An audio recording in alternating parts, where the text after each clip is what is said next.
Nick's gonna show us how to make a laser cut key. Check this out. All right, so what's this thing do? Okay, so basically, if we need to type in your key code. It's a laser key cutter, just like they talk about on the movies. So here's how you laser cut a key, is with this machine. Yeah, you type in the Ford.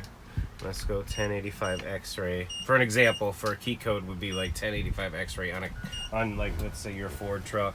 Type it in, hit enter.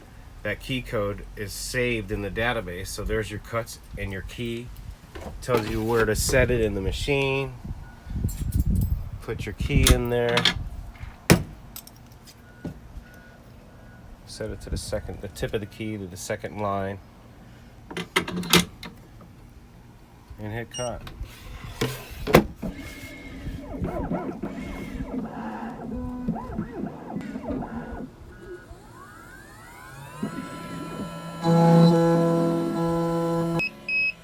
Truck usually likes to be on when it cuts keys.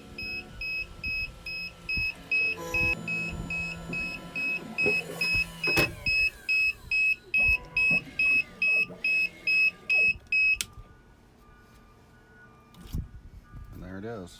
Bingo.